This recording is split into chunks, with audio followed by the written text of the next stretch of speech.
نجي نحضروا حلوة مغربية تقليدية بالكاوكاو والعسل، من أحسن الحلويات اللي تحضريهم دوزي بيهم كاس ديال اتاي او القهوه ديال العشيه.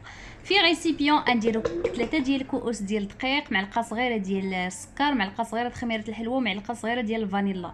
نخلط هذا الشيء، من بعد ندير كاس ديال الزبده، نبسبس الخليط مزيان مزيان. من بعد ما كيتبسبس لينا كنضيف حبه وحده ديال البيض، وكنخلط بالماء ديال الزهر.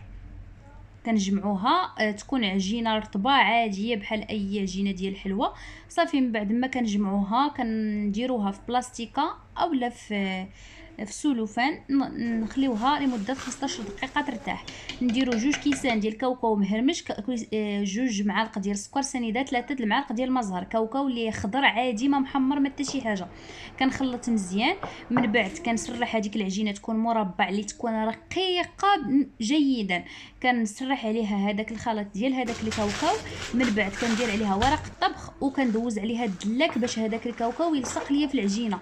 كندير ورق الطبخ وكنقلب باش يجينا البلاصه ديال الكاوكاو هي اللي كاينه في التحت. من بعد كنقطع شرائط اللي يكونوا رقاقين باش الحلوه ما تجيناش غليظه، باش تجينا دغيا طيب لينا في الفران وتجينا حلوه هكا زوينه في القياس ديالها. صافي كنحربل بحال هاد الطريقه، كنصوبو بحال الحلزون بهذا الشكل، وكنحط في اللاطه اللي تكون مفرشه بورق الطبخ حتى كنكمل الكميه كامله. هنا دخلتها من الفران 150 درجه من التحت حتى كطيب ليا. من بعد كنشعل من الفوق الذهب.